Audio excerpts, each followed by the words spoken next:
the more it becomes accurate, right, for the image processing. Not always, but if I'm going to tell you what is going to be the fixed number or accurate number, we can't take any accurate number. Okay, and it is also not like more neuron, more accuracy. We will see here itself in the same project. We will see. Okay, here we are going to see like how accurate it will be. Yes, somewhat you will be getting more accuracy, but let's suppose I have added 1,000 neurons. 1,000 neurons say you are not going to help you out in each layer, right? We have some regularization technique where we try to also drop some neurons. Drop means what? Make it, so there is something called dropout. There is a concept of dropout. What we used to do, the neurons randomly we used to set 0 so that other neurons are going to learn better. Yes, alright.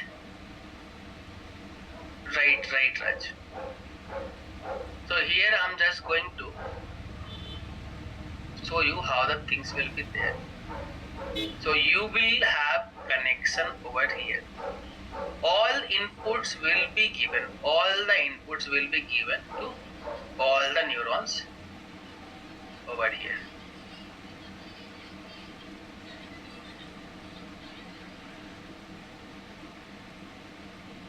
Okay, I won't be able to connect all the dots, but I'm assuming you will understand what actually I mean to say over here. Alright, now here all the neurons of the next layer will be connected with all the neurons of again the next layer, like this.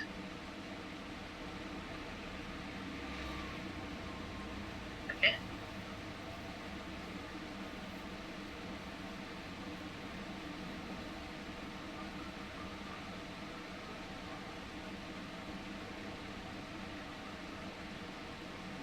Now connecting all the dots with each other is going to be a tedious task. So I'm just creating in a way so that you can understand how these things are connected.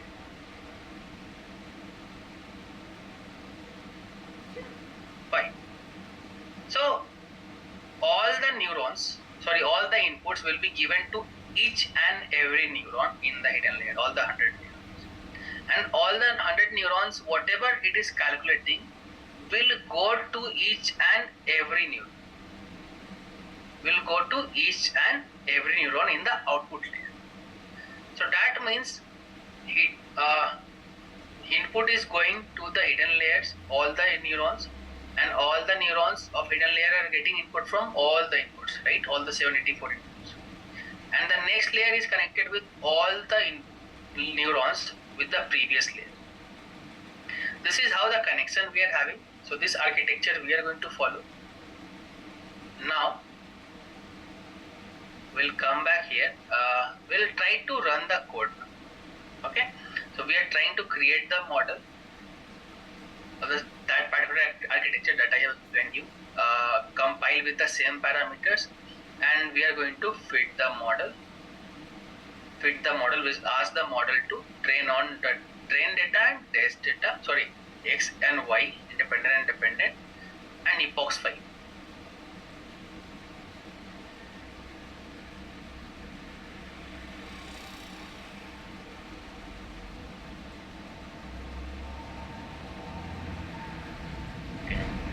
Now here you can see epoch time is going little more because you have added one extra layer. Last time here, if you are going to see, I'm just going to show you the epochs over here. The timing in epochs, you will find 4 seconds, 3 seconds and all. Here how much time it is taking? 6 seconds, 10 seconds, 5 seconds. Okay, if you remember last time, the train accuracy that we had was 92%, and in the second epoch itself we have got 96%. The final accuracy for the training data we have got 98. Now we'll see, are we getting good on the train data now? So test data now. On test data we are getting around 97%. You can see 96.9, that is 97%. So 98% on train, 97% on test. That is good. 97% on test is good. And we will be taking the same thing again. We will be asking the model to predict the test data. Now again the train model, and this model is going to is going to predict, and this Y predicted will having all the predictions. We'll be taking the argmax from all the predictions, and we'll get the confusion matrix. Yeah. Let's plot the confusion matrix again. Now here what you can see, this time the errors are less. Okay, 97% accuracy we are getting, so 3% errors will be there. So what are those 3% errors? These are the 3% errors. Now you can see one thing, last time we were getting so many 2 digits error. Error will be there. We can't assume 100% accurate model, but we'll try to achieve. Here you can see only 1, 2, 3 places we can see double digit errors, and everywhere it is single digit or it is 0. Okay, just by adding one more layer our model got it. Now here it will answer one more question that was asked by I think Darshan. Can we add more neurons? Here you go. What we are doing, and guys, I told you one thing, that flattening can be done with the function. We did it manually, but here it can be done by a function. So what we are doing, we are adding input layer. This input layer is going to be nothing but the flattened layer. Whatever the data model is getting, it will get flattened. It will get flattened, and that flattened data is going to be passed to this hidden layer. So here we have 2 hidden layers. We have 2 hidden layers. One hidden layer is having 200 neuron with activation function ReLU. Second one is having 100 neuron with activation function ReLU, and at the end we have output layer. What type of architecture we have? If I'm going to give you a short overview over here, what type of architecture we are having over here. Same architecture we have, but here what we have input, we have hidden layer, let's say 1, then we have one hidden layer 2, then we have output layer. In input we have again the same 784, because flattening we are doing. Here we have 200 neuron, here we have 100 neuron, and in output layer we have 100. Sorry, not 100, it's 10. Activation function that we are using in both the hidden layer, it's ReLU. Here activation function that we are using is sigmoid. Okay, and now you know what is going to be the things. Okay, I'm not going to draw all the things. I hope you remember. It is just going to be like this only. Just you are adding one more hidden layer like this in between. Okay, all this neurons will get interconnected. Fine. Let's try to run this thing and let's try to check, are we getting any good result or it's same. This time we are doing one more thing, guys. Okay, we are getting flattened, and this time we are not using extend flattened. Last time we have used extend flattened, if you remember here. So as the flattening is going to be done on the model level only, so we don't need to do it manually. It will get done at the time of training only. So here we have pass X train and Y train, and number of epochs this time I have increased to 10. Okay, I told you can keep it 20, you can keep it 30. Let's run this and let's wait it to get completed. So 10 second, okay, approx I think it will take say 5 to 6 seconds per epochs. 11 seconds, okay, because it is taking more time because we have added more layers, more neurons. And sometime what happened when you are working on a large data set, lot of images are there, SD images are there. Okay, even you are going to do the normalization and all, but the size you will keep little bit more. It is not going to be 28 by 28, 784. It will be more. Input shape could be more. Now when it is more, and or let's say you are using a huge data set, that time each epoch may take 5 to 10 minutes, each epoch. And we used to give 5, not only 5, we used to give 50 epochs. And epochs also you can. What is optimizer? So optimizer in the model, basically it is working to, it is responsible for updating the weights and bias value.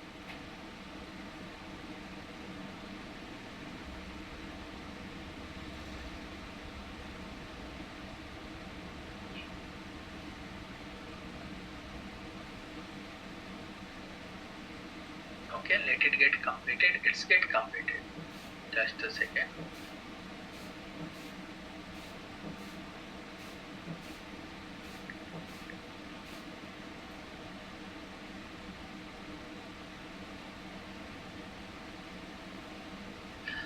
Yes.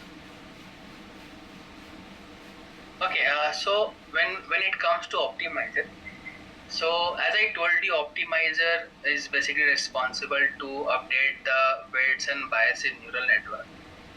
And why we are doing all these things, updating the weights and bias, to minimize the loss function, the loss that we are getting, and to improve the accuracy. For that purpose only we are using it. Okay, now one thing here you will notice, after running it for the 10 epochs, till 5 epoch it was the same, right?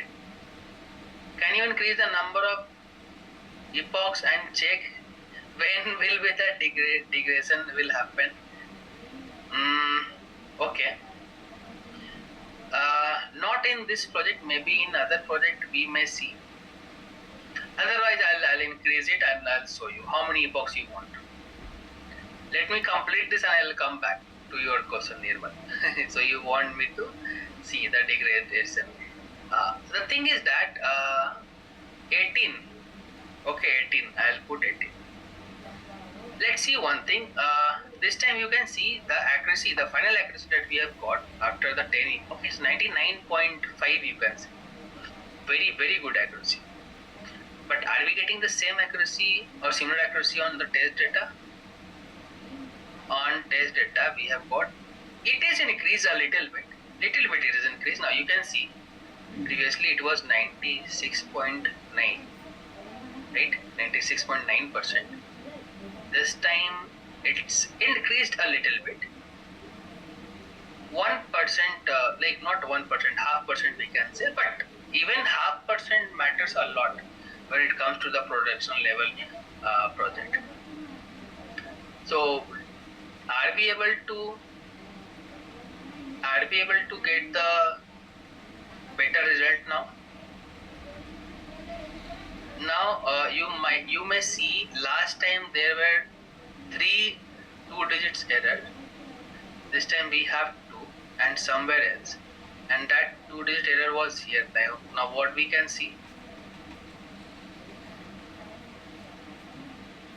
alright, the things are working well. Okay, one thing was asked by Nirmal to increase. Let me make it 20. Okay, let me make it 20. I don't know it will degrade or not, but let's see. I am starting the epochs again. It started from 20. Let's wait and watch. In the second epoch itself, we have got 97%. Now it is a time taken process. Like when you are going to work on the image classification problem, where you are having real-time HD images and all, you are having like the window will be more. Right now we are using only 28 by 28, but it is not going to be 28 by 28 always. It will be more. It will be in hundreds. Okay. Now when it is in hundreds and you have started training the model, after that simply you can start training and you can go out for the lunch, have the lunch and come back, and what you will see, still training is going on. So it took hours when you are going to train the model on the real-time data. Okay, Raj is saying more epochs result better, but dropout needed if the model is not running instead of it.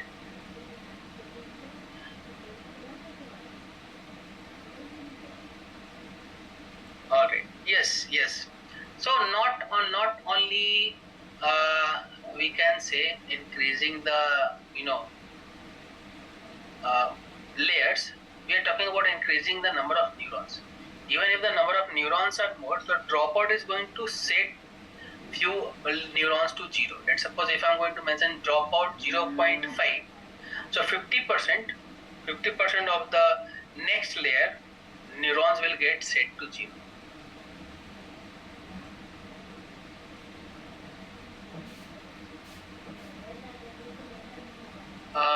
One more question here in the chat. Is there optimizer other than ADAM? Yes.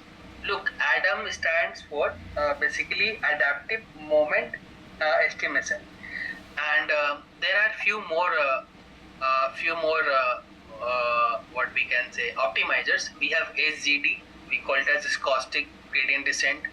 We have momentum. We have RMS prop. So these are the optimizers. But ADAM is considered as like one of the best. Like you can use ADAM. You can try others also. But ADAM is considered as like one of the best.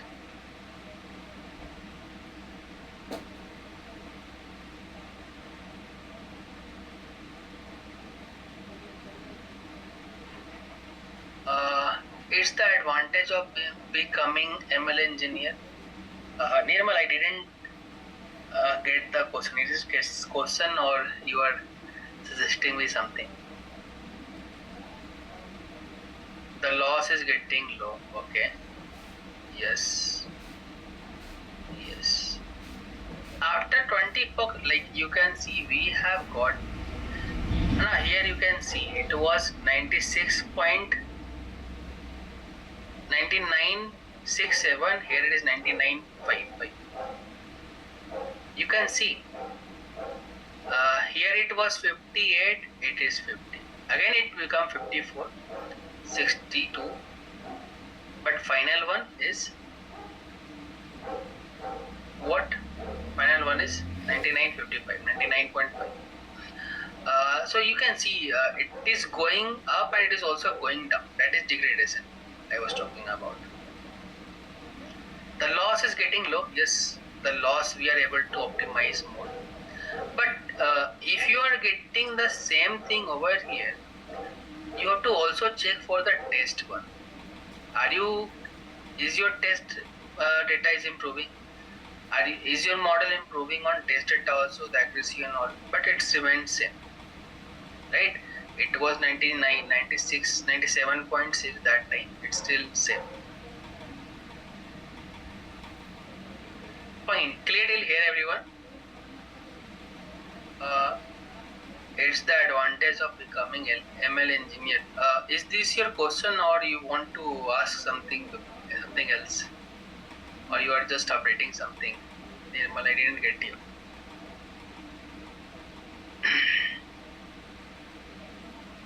Fine. So we'll be talking about a few things over here that we have over here in our pipeline. So what we have activation function. Let's talk about activation functions. Okay. Because this is the other thing like we have encountered first. So we'll be talking about it. Let me open one more Colab file. Just a second.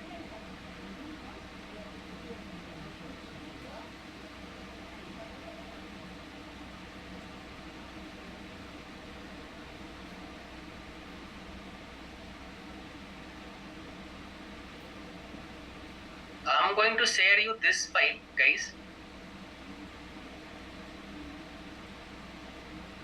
Here we are going to create activation function on our own and we'll try to see it visually how basically it works. We are going to look into it visually. I have shared this file link in the chat. You can download the file or you can simply create a copy of your file. I'm just going to remove or clear all the outputs. So what we are going to do to check how basically the activation function works. So better to see the work visually, right? When we are going to visualize the work, we'll understand. That's why we do visualization. So here we will be using NumPy for getting the array, and matplotlib for plotting. Okay, only two things we are using over here: NumPy and matplotlib. The first function that we have encountered was sigmoid, and we have discussed about ReLU. So do we have only two? Is it like that? No, we have more. So what we have, first of all, we have sigmoid. How sigmoid works, guys? Sigmoid works very simple. I have already written the formula before. Formula, if you can see over here, I think somewhere here I am given. So this is the formula for sigmoid. 1 by 1 plus exponential of inverse x. So what does it return? It return value between 0 to 1. We'll see. So here we are getting one user defined function, def sigmoid. Sigmoid will take x as a parameter argument, and just a second. Yes, it is going to return this particular result of this equation.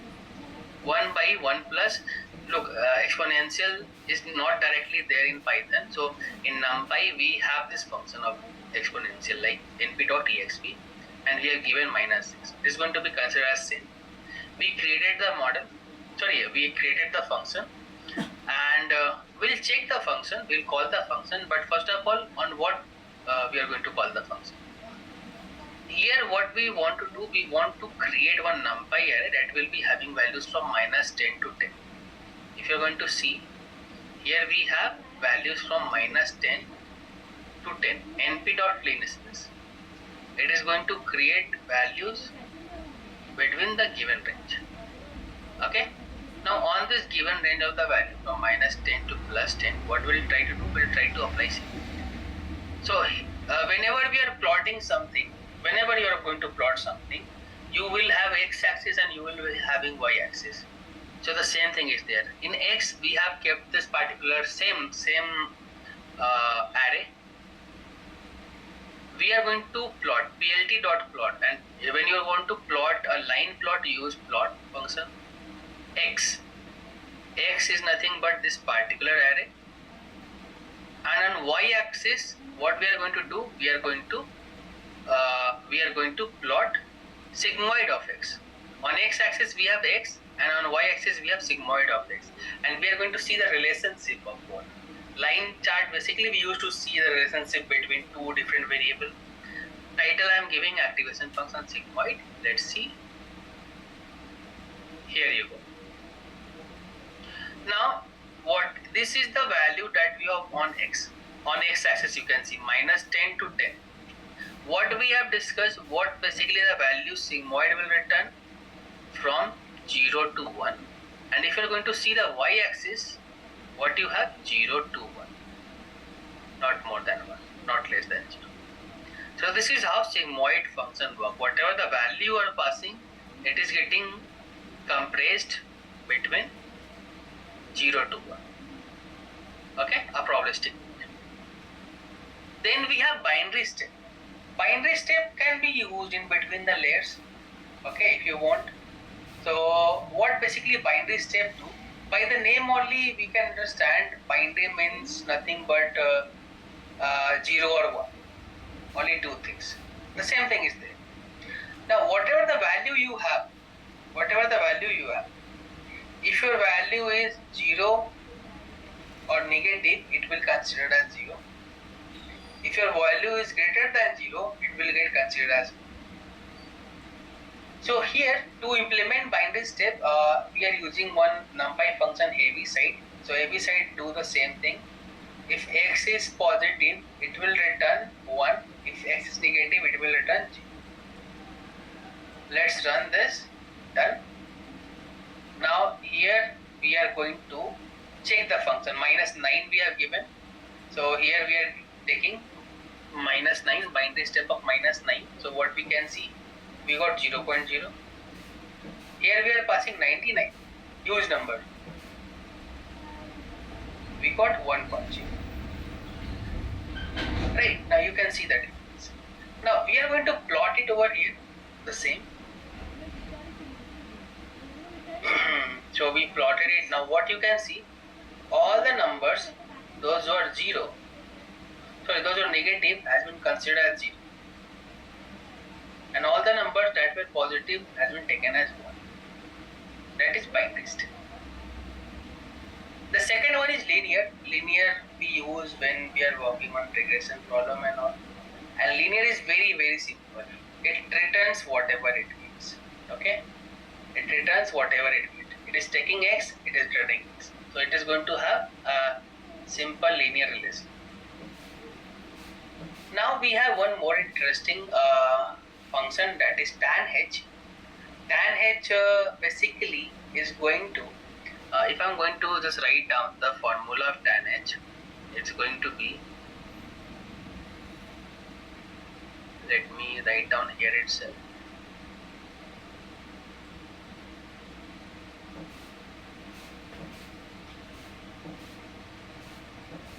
Tan h of x, so it is going to be 1 minus exponential of minus 2x by 1 plus exponential of minus 2x.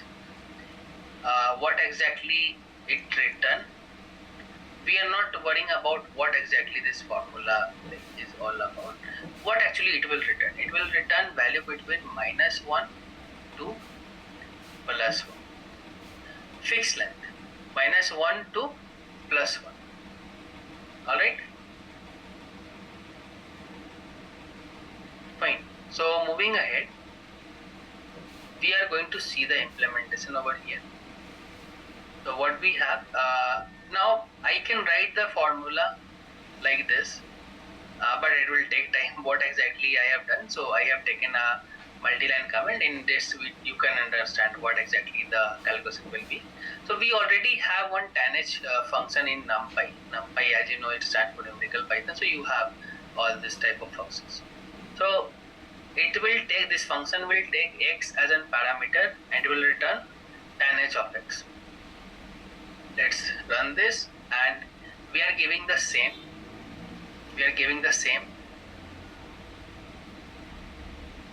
Sure, Shubham, sure, I'll come back to it. So we are giving this particular the array, the same array. On x-axis we have taken x, and on y-axis we have taken tan h of x. Let's run this, and here we go. Now you will say this graph looks same as what? Same as this activation function, right? Same as this activation function. It looks similar, but look at the y-axis first of all. On y-axis, on sigmoid, you have 0 to 1, right? 0 to 1. But when it comes to tan h, it is -1 to 1. -1 to 1. Just a second.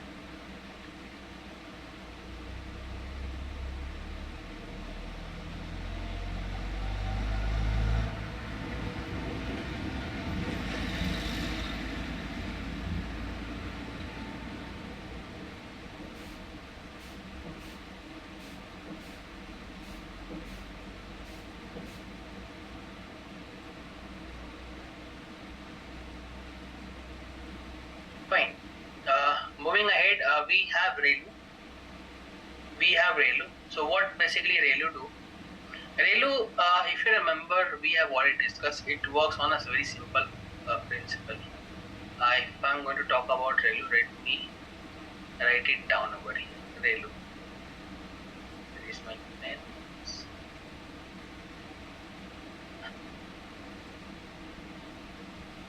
ReLU basically stands for rectified linear unit. It works on this principle, that is max of 0 and x. If x is negative, it will return 0. If x is positive, it will return x. Simple. Now the same we are going to see over here. What we are doing, as we know, x is nothing but an array. So we are taking the array and we have one like just for creating, like this is, it is not like it will happen like this. I'm just to tell you how basically ReLU work. I have created one user defined function ReLU that will take x array and it is going to create one more array inside it with, like, as of now it is empty array or empty list. So we are iterating over each element of this particular array x, and if that particular element is less than 0, we'll append 0 in the list. If the element is less than 0, we'll append 0, or even if it is 0, it will get appended 0, and else it is going to append I. It's going to append I. That is the same value. Let's run this. Done. And let's see the output. So on x-axis we have kept x, and on y-axis we have just kept the activation percentage. Now here you can see. What you can observe, as I told you, when it is less than 0, that is negative, it will append 0. But all the negative values that you have on x-axis has been considered as 0, equal to 0, and all the positive values are same, not different, are same, because we are appending I itself, that is the same value. Similar to ReLU, we have leaky ReLU also. Now what is the difference over here in leaky ReLU? Now rather than assigning 0 for the negative values, what we'll do, we can compress the negative value and make it more shorter. Sometimes we don't want to, get rid of negative values. We don't want to remove it from our data or from the neurons. We need it some time, so that's why we use leaky ReLU. Leaky ReLU is going to take the array and is going to have one alpha, some value by default. So what we are doing, in the same way we are going through it. It will take x, alpha will be having. We are iterating over x for I in x. If I is less than 0, that means if I is negative, what we will be appending in x1, this new list, alpha into I. Now alpha is 0.1. Okay guys, tell me, if you are going to multiply any number, simple mathematical question if I am asking, any number, take whatever the number you have in your mind. If you are going to multiply that number with 0.01, what exactly you will be getting? What you will be getting of that number?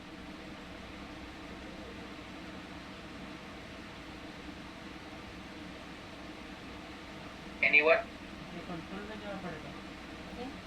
If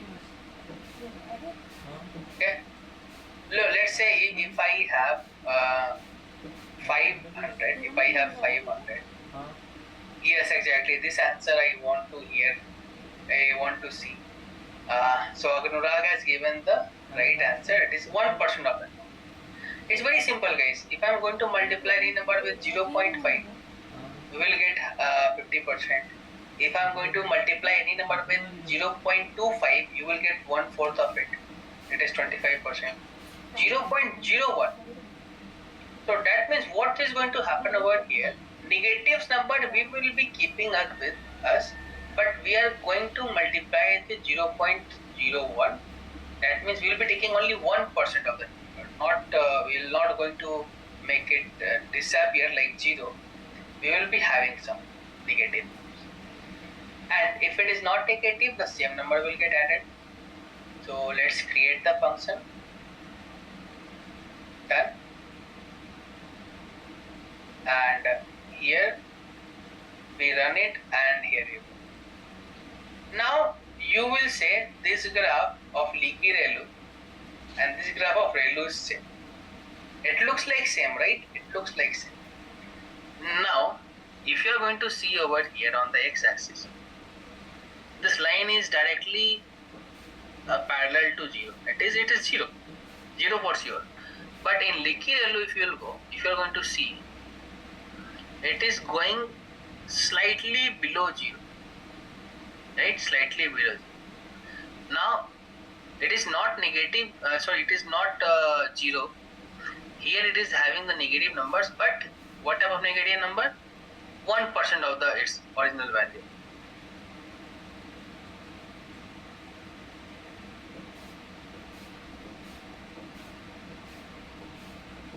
Raj, it depends on the problem that you are facing. Not everywhere. So as you can see, as of now we have used ReLU. In the current project, we were not getting any negative numbers. Totally speaking, we were not getting any negative numbers, so that's why it's important. Now, let's say if you don't want negative number or you need negative number. Now, the few things basically comes from the experience. I'll tell you, it will get disappear from the mind. 25 is 0.25. Yes. Few things you have to explore on your own pace. Explore on your own, guys, means what? I'm not saying go here and there and learn the things. Exploring means what? Working on the project, and that time you will get some problem, and that time you will know how to solve the problem. That is exploring. So you have to go with a lot of things. Moving ahead, the final activation function that we have over here, that is softmax. So softmax, basically it is calculated like this. Formula looks pretty tough, but that is not tough. And softmax we use when we are dealing with multi-class classification problem. So in the last project only we have used sigmoid, right? In the place of sigmoid, softmax also we can. So it is used particularly for multi-class classification problem. And what exactly it is going to do? It is going to convert a vector of raw scores logits into probabilities. Okay, where the probability is going to be represented as the likelihood of each class. So we have two things over there: exponentiation, each logit is exponentiated, and normalization. So this is how the things will happen. And if you are going to break down this particular formula in the code, it looks like this. So we are taking the exponential of x. You can see exponential of z is nothing but x only. Then summation. So sum of np dot exponential of x, only x, not inverse x. Axis 0. In numpy, axis 0 means what? Column. So column wise it is taking the sum of exponential of x, and it is getting divided by so exponential of x is getting divided by sum of exponential of x. So formula is not that much tough. It looks like tough, and when we'll see this thing, it goes like this. Fine. Clear till here, everyone? Are the activation functions clear?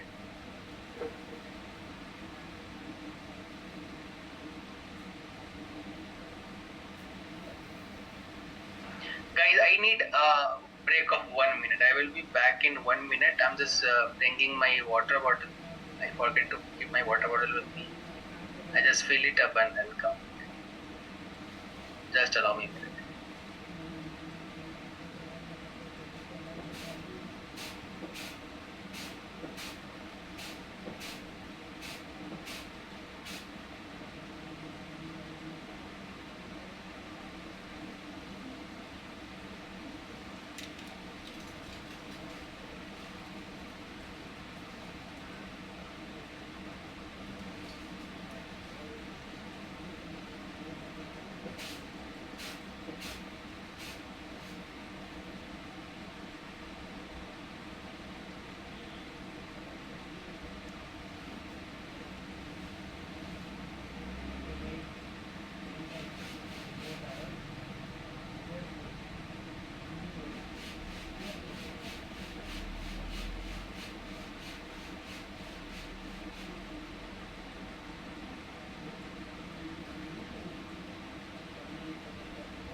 Alright, sorry guys for keeping you on hold.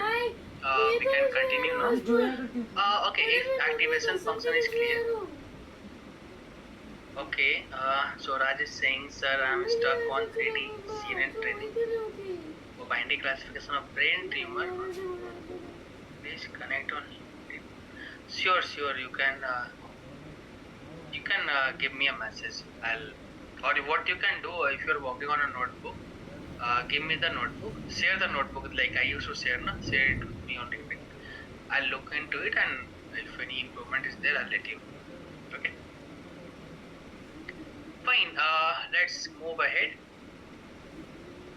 Activation function link. I'm sharing it again.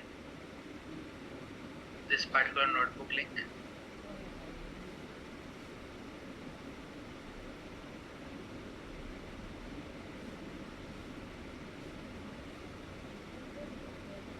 Fine. Now I'm just going to open one more collab file. Close this. Activation function is done.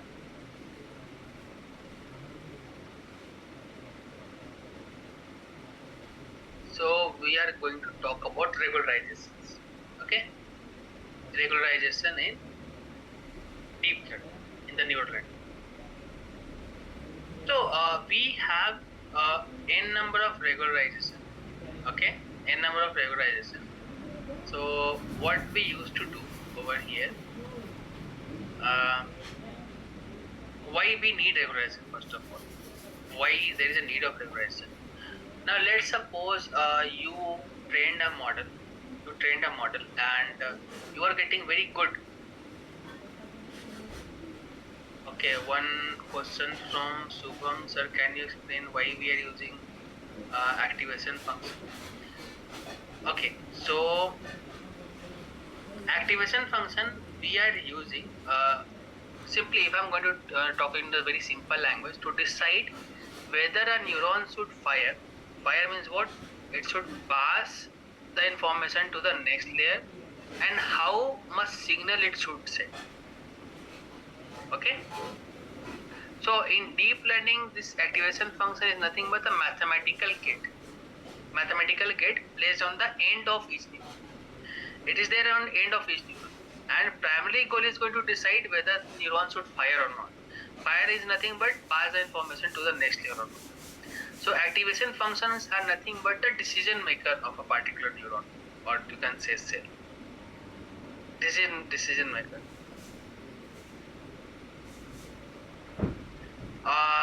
Okay, sir, does optimizer and loss function impact the accuracy of the model? Yes, it do. What type of optimizer are you using?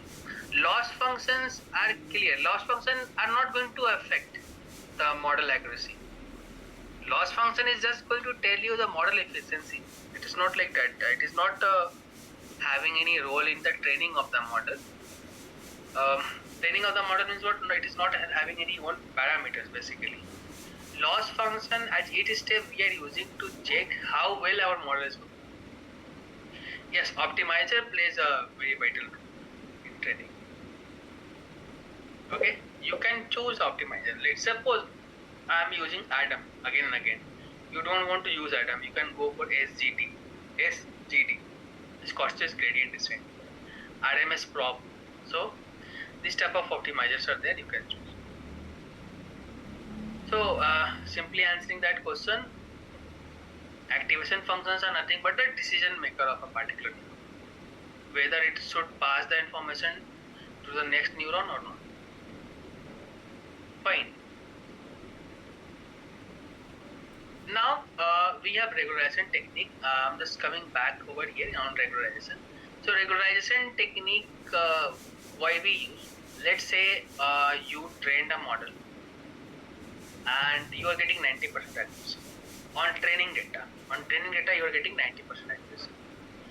But when you come to when you come to see the model performance on the test data, what you have observed, you are getting only 70% accuracy. Now there is a huge difference of 20%. This type of difference are going to be known as overfitting. Overfitting is the condition where model is performing very well on the trained data, but not giving better result or good result on the test data. Okay, or giving bad result on the test data. Now to overcome this problem, we use regularization techniques. So regularization techniques are nothing but technique that we use to prevent overfitting and improve generalization performance. So these are the techniques we have. We have L1 and L2, L1 regression, L2 regression. We have dropout, data augmentation. Data augmentation you will see when you will be importing the real-time data. Early stopping I told you how many epochs you can use. So that will come from early stopping, okay? We are not going to monitor on our own. We will be setting some parameter only there itself and it will. Patch normalization, then weight constant. Talking about first one, L1 and L2. Applying all the regression technique is easy. Directly you can apply. So for using L1 or L2, you need to import regularizers from here. Regularizers from here. Let me share this file also with you. I think I have not shared this file. I copied the link. I'm pasting the link over here in the chat. Just a second.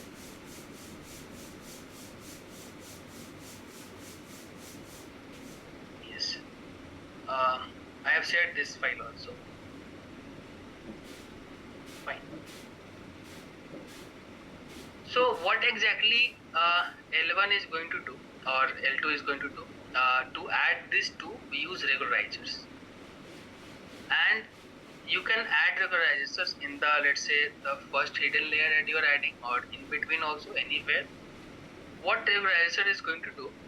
Here we are adding some value. So L1 is going to add penalty to the absolute values of the weights in the network. Absolute value means what? Absolute value, let's say weight is -2. So it is going to add this penalty to 2, not -2, absolute weight. Okay. And L2 is going to add the penalty to the square of the weights. If weight is -2, if you are going to square it, it will become 2. On that it will get done. Let's say if the weight is 5, the square will be 25. On 25 it will get added. So applying both are easy. So we have to just add kernel regularizers over here. L1 is the function and L2 is the function. That's it.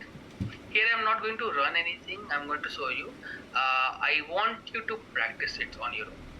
Okay. Then we have dropout. Dropout, how basically it works. So dropout we add in between the layers somewhere. So it is going to be a regression technique that we can use to reduce overfitting in the neural network.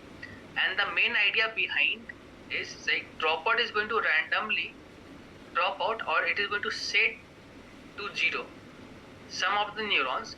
Here if I am giving 0.5, that means 50% of the neuron in the layer during a trip. Okay, it is going to set 0. So what basically, why it is going to set it to 0? Basically it forces the remaining neuron to learn more robust and understand the features very well. Right, that's why we are using dropout. So 0.5 means what? Rest of the what you can say 50% of the neurons will set to 0 if you're getting it from here. Fine. And very important thing over here is early stop. Now we don't know how many epochs we need. We need 100, 200. Let's say I'm taking 100 over here. Now what happened? Let's say you have taken 100, and what you're assuming that on 5 epoch we are getting 96%. When we increased 10, we got 98%. On 20 we are getting 99. Let's let's keep it 100 so that we'll get 100%. No, it won't work like that. For example, you have taken 100 epochs. Now it may happen after reaching 50th epoch or 60th epoch, your model performance will start downgrading or degrading. Degrading means what? Loss will increase, and accuracy will drop. Okay, now we don't want all this thing. What do we want? We want to train the model till that extent before it getting dropped, or we want to know where the accuracy is getting dropped. We will train the model till that many epochs. So here, what we used to do, from TensorFlow.keras, we have one module called callbacks. In that we have one class, early stopping. Early stopping will ask you to give two things, only two things. What you want to monitor. Let's say I want to monitor validation loss or any loss function. And here have the patience 3. So early stopping will stop the epochs there itself. If you have given 100 epochs, it may stop anywhere in the between when your model will start degrading.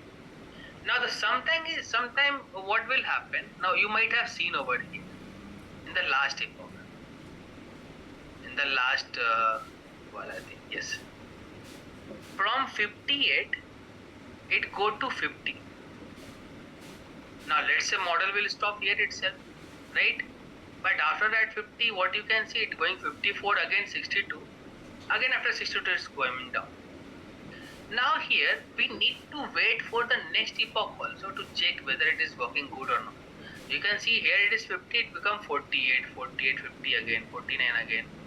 So here what we will tell the model in early epochs, just a second, let me come back. In early epochs, have patience of 2 epochs or 3 epochs. You can give 2, you can give 3, any number of the patience you can give. It's not like that you have fixed number of patience, right? So here while you are going to fit the model, here you are going to add this parameter callback, and in square bracket you are going to put this particular object of early stop, like this. This is how the syntax goes. Clear till here, guys? Till early stopping. Why we use early stopping? Now I want you to try all these things. Whatever the project you are going to work on today or in this weekend, I want you to try all the things. Today is Friday, right? So I hope next 2 days you will be working on projects of your choice. Clear till here? Can I get some thumbs up from everyone?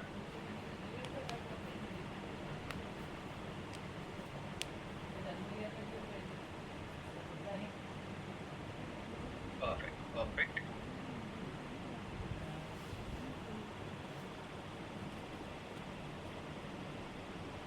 Perfect. Let's move ahead. The next thing that we have is data augmentation. Data augmentation, what does it mean? It's nothing but when you are importing real-time images, and you know image need to get converted into numbers and all. And what we have done, we have divided all the pixel values, the values that we will be having in the color channel. We have divided by 255 to normalize this. So there are a lot of more transformation need to be done while importing the data. That transformation that we can do or we can complete over here with the help of image data generator. What image data generator is going to do? It is going to give you one object. With the help of object, you are going to simply import the data, and that data will get transformed while importing itself. It is not like that I am importing the data, then I am going to simply transform it. No, while importing it will get transformed. So from keras.preprocessing.image we are going to import image data generator. Image data generator will have some parameters. The first one is rescale. Rescale the image. Now you have seen earlier also in the previous project, we have rescaled the image. We have divided it by 255. So rescale 1.0 by 255 means what? Here we are multiplying 1.0 by 255. So it's same. That is dividing by 255. Shear range 0.2. So basically it is going to apply shearing transformation to the images, and 0.2 basically means 0.2 radian. Okay, 0.2 radian, distorting it along the axis. Okay, along the axis we are going to distort it. Along the axis, like image will be having one axis. If I'm going to turning something, I will get another features also along. Then we have rotation, how you are rotating the image. So you have one parameter rotation range. When you keep 20, so up to 20 it will rotate the image 20 degree, minus 20 degree to plus 20 degree. If you are going to make it 30, so minus 30 to plus 30, randomly it will keep anything. Zoom range 0.2. Up to 20% it can zoom in or zoom out based on the condition, like randomly it will do. Okay, zoom in or zoom out.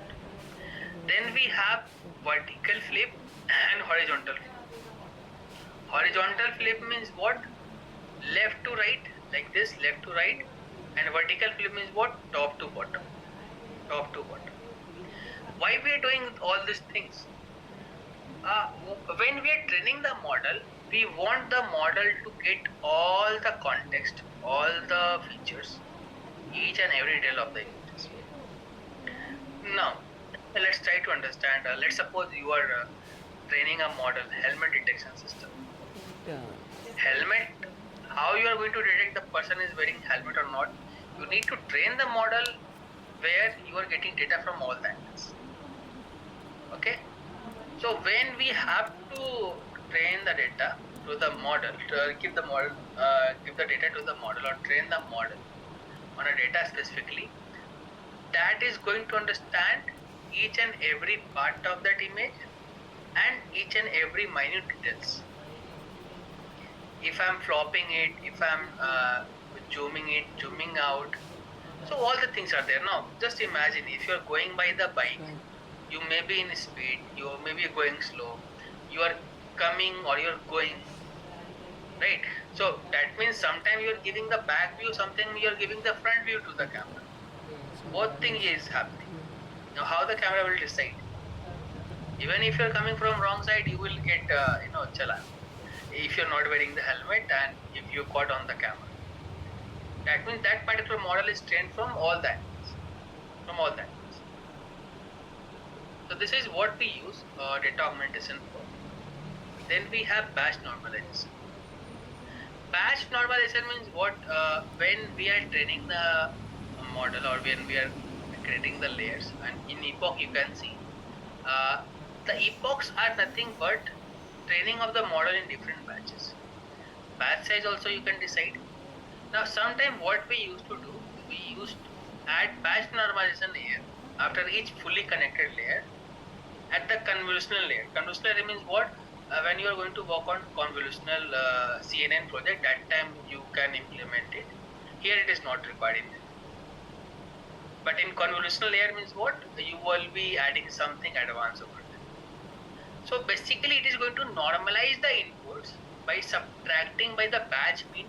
Let's suppose you have thousands images and you have created the batch of 100, 100 or 200, 200. Now 200 batch mean, so average of that particular 200 batch and dividing it by the standard deviation of the particular batch. So here it is. Z is going to be nothing but x minus m. M is nothing but x is the original value, m is the mean of the batch, average of the batch, and s is the standard deviation of the batch. So this is how batch normalization is going to be done. Right?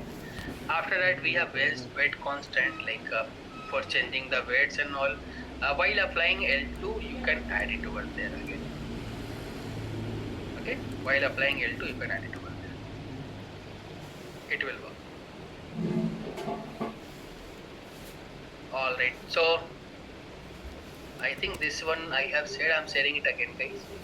After this we are going to discuss one more file.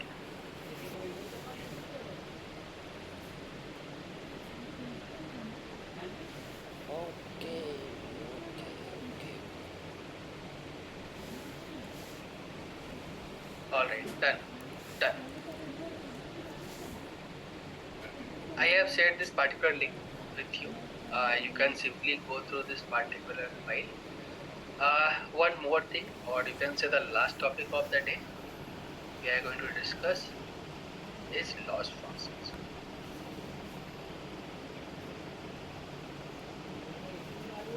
Okay, loss functions already you were using.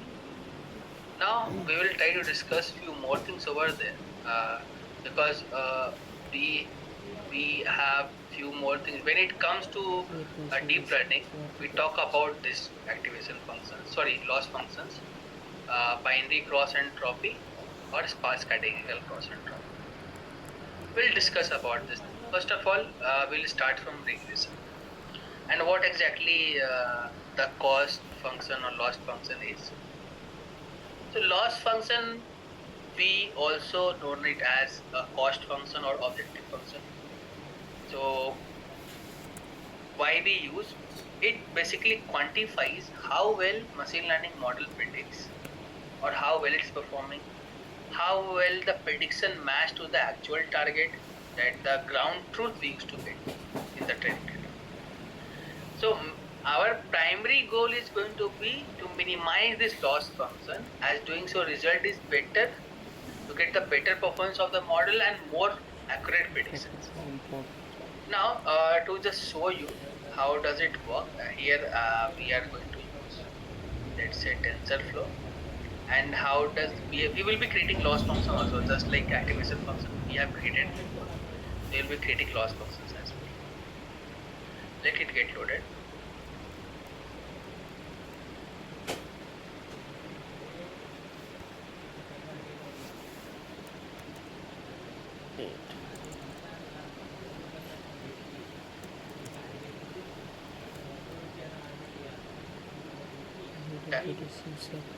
So first function, the first loss function, mean square error. Guys, when we use mean square error, without reading the things, let me know when you use mean square error. Can I get some answers from your side? When you are going to use mean square error, MSE in short we call it.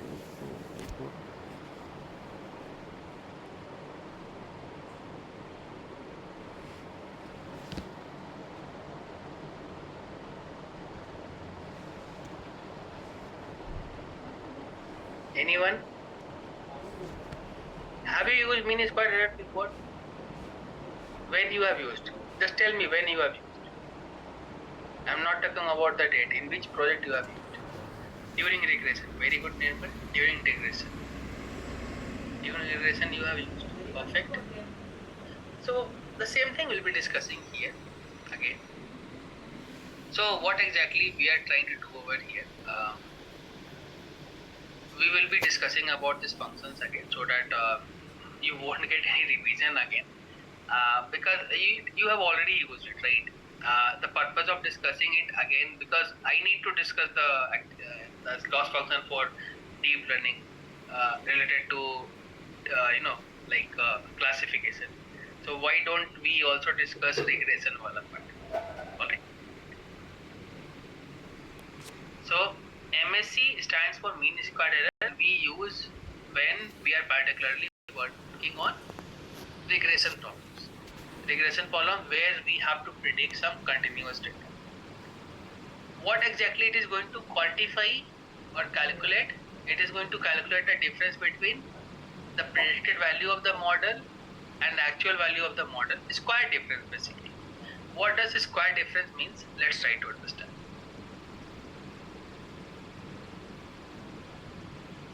So we are talking about loss functions. Sorry.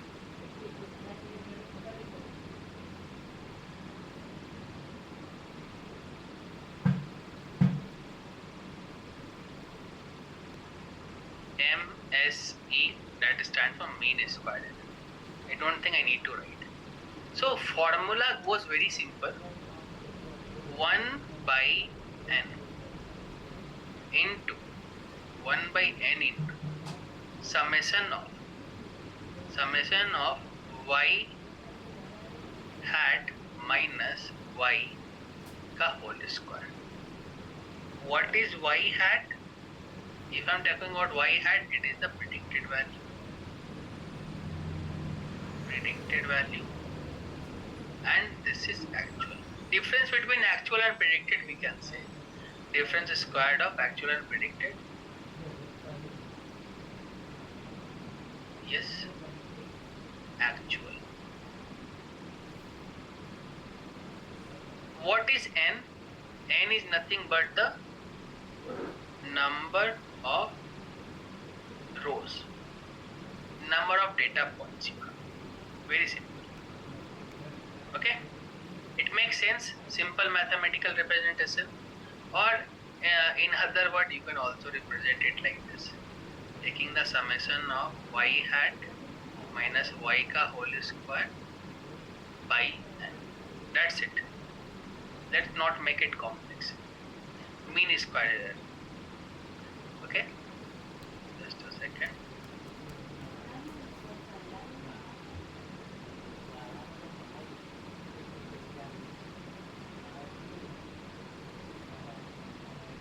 So here in this particular document, okay, let me share it again. Sure. I'm sharing this document again.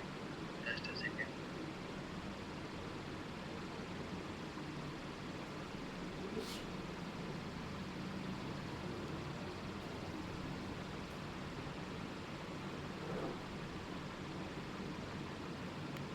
I have shared this document.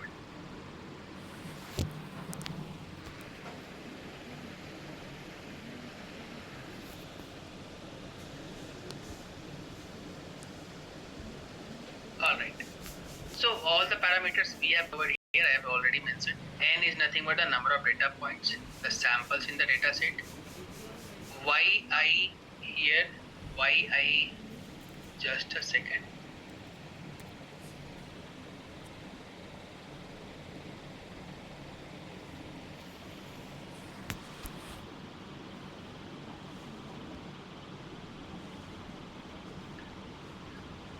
Sorry about that, guys. So yi is nothing but actual, the true value. Y hat I is the predicted value, and here the summation. So how actually it works? It is going to, for each data point in the data set, it is going to calculate the square difference of the actual data and the predicted data. Actual value or the predicted value. And then it is going to sum up all the square differences. Okay, how basically it looks graphically, if you remember the things over here. Let's say we have the data points over here like this.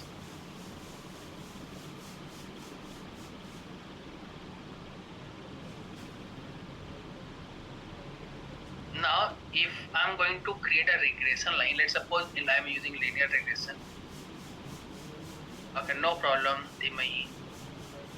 Let's say regression goes like this. The regression line goes like this. Now, goal of linear regression is going to create a regression line in a way so that it will touches most of the data point. But it is touching most of the data point, but here you can see you have the error. This difference between this data point and this regression line. This data point basically, this is, look guys, this is x and this is y, and this line that we have got, this is nothing but y hat. This is actual y, and this is the predicted y, the model has predicted.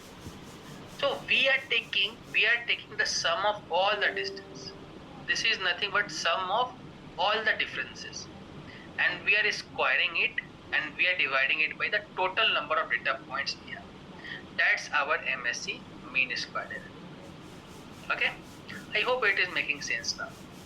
And just for an example, what I am doing, I am just creating one function for you with the help of the functions like 1 by length, that is 1 by n, length of y true is nothing but the number of data point, into sum of squared. We are taking what? Sum of square, summation of square of y true minus y prime, the difference. And here we have created some random arrays and we are calculating this. Now we have mean absolute error. Mean absolute error is very easy to understand.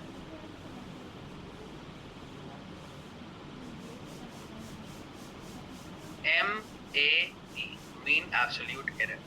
Okay, how does it work? So it works on a simple formula, 1 by, change the color,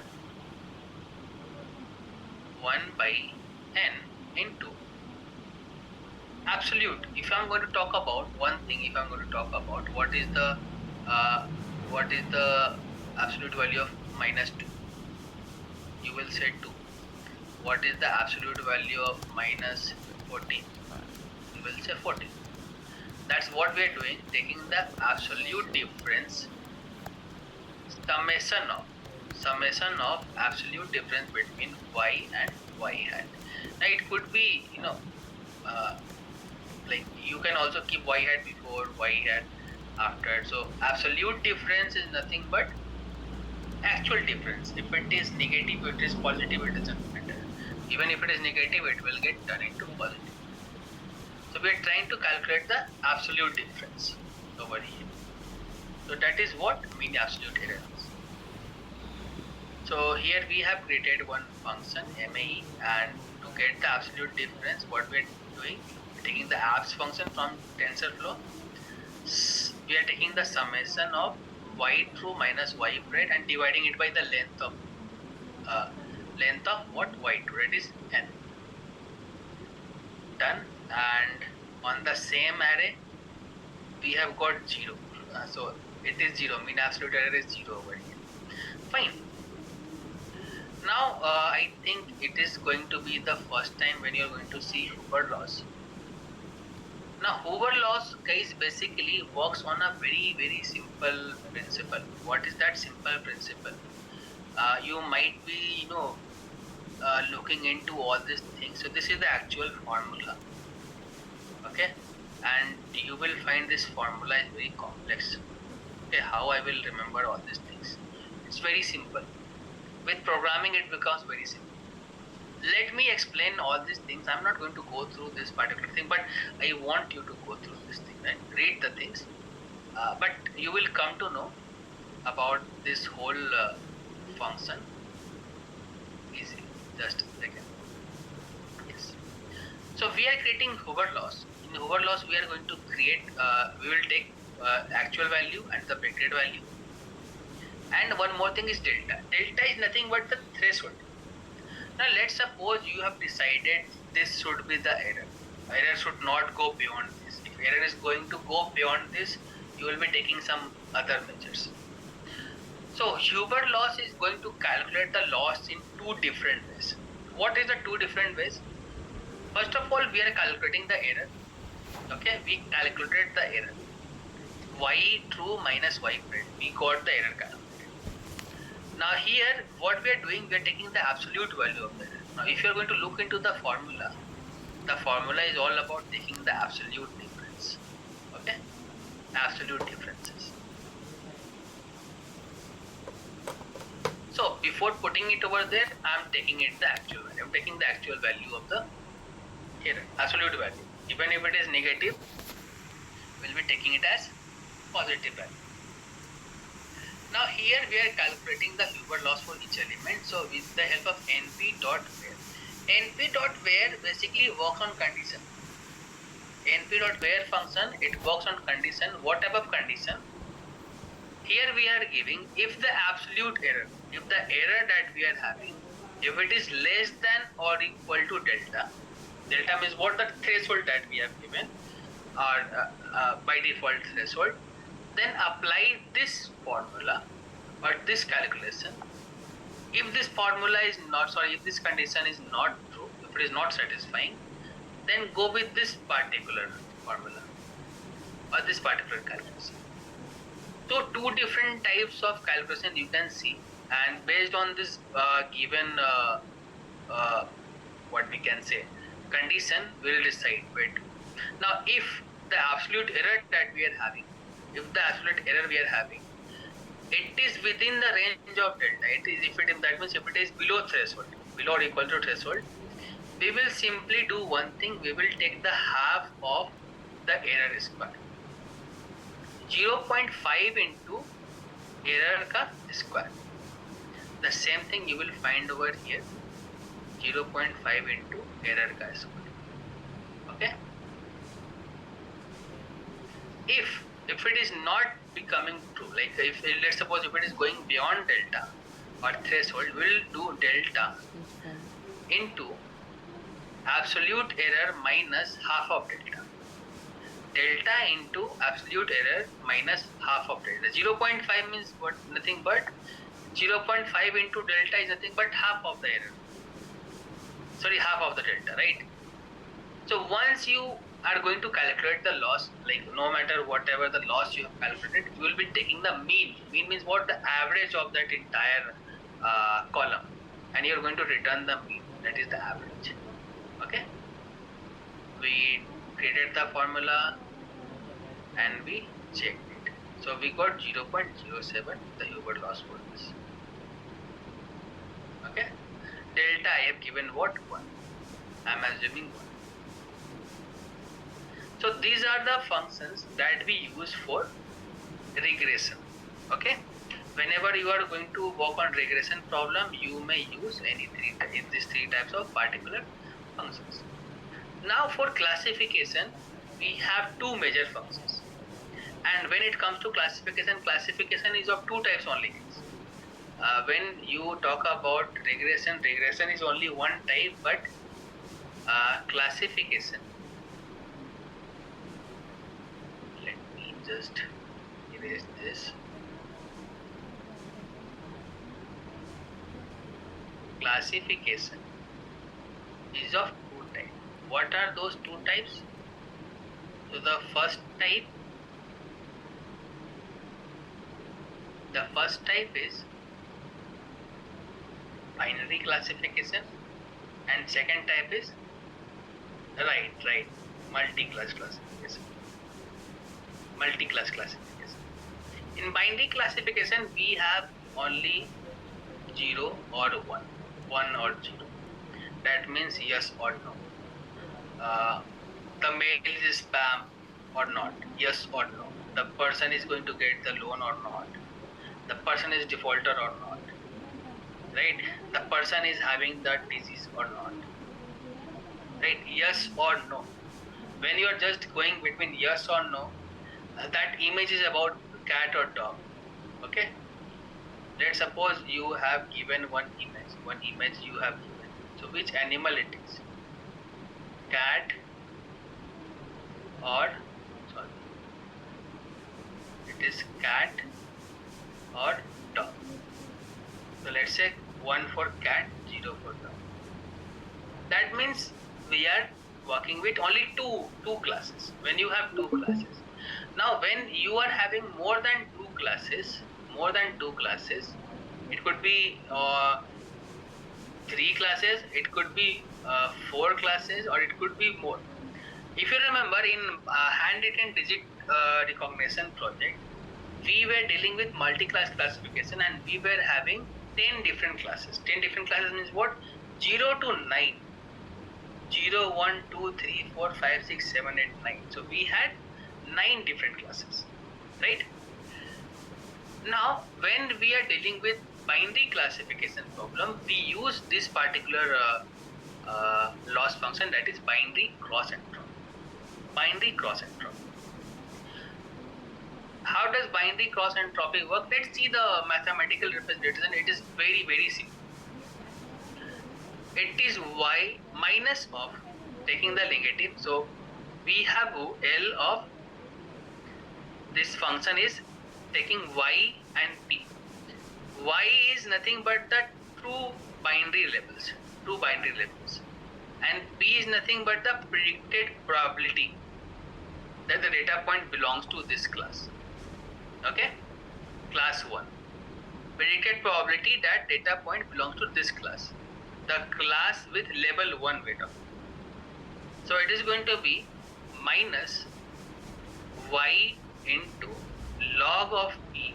Log of P means what? Predicted probability. Minus 1, sorry, plus 1 minus y, that is the actual level data point 0 or 1. It could be 0 or 1 into log of 1 minus P. This is the mathematical representation. Simple. Fine. So here y is 0 indicating that true label is positive. The loss primarily can be defined as log minus of log P, and if y is 0 indicating that true label is negative class, the loss primarily is going to be detected by or denoted by minus log of 1 minus P. Alright. So basically when it comes to the aggregating all these things, so to calculate the overall binary cross entropy loss for the data set, you typically take the average of the losses for all the data points. This is done to obtain the single scalar value that is going to represent the entire model performance. Okay, attendance link. I will be giving the attendance link. Let me complete this too. After that, I will be giving the attendance link. So here I have created the loss. So this is how you can put the loss in this way. I'm not going to run this thing. We are taking y true and y predicted, and we are running it and we are getting the loss. Okay. Then we have sparse categorical cross entropy. So here it represents what loss for a single data point, where y is the true class and p is the vector of predicted probability of the class. Okay. And here pi, with the pi that you have, pi is basically representing the probability of the data point belonging to class I. So it's very simple summation of yi into log of pi. This for single data point. And this is how we are calculating. Nothing but here I'm just if I'm going to put this thing over here in function, it is very simple.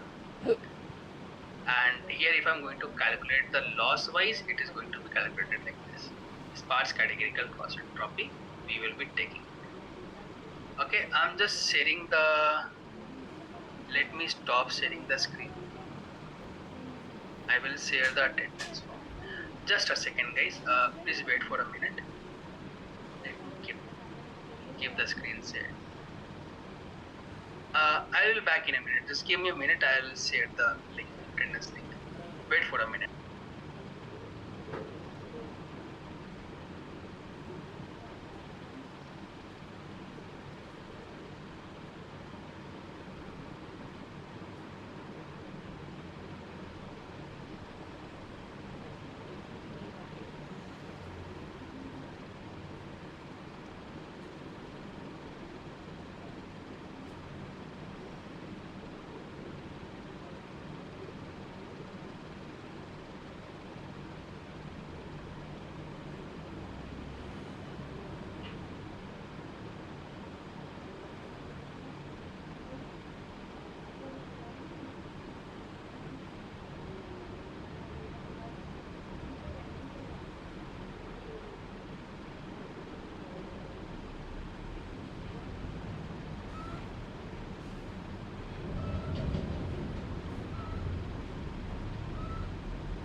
ये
यार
Yeah, hi, sorry everyone. When you can submit the project, I think that will be discussed in the next session. Okay, will we perform hands-on about the transformers? I'll let you know about all these things next week because uh, next week I think we have already completed with NLP. Next week will be okay, guys. Let me share the attendance link first. Otherwise, time may get over and people will start leaving. Just a second. I'm just sharing the attendance link.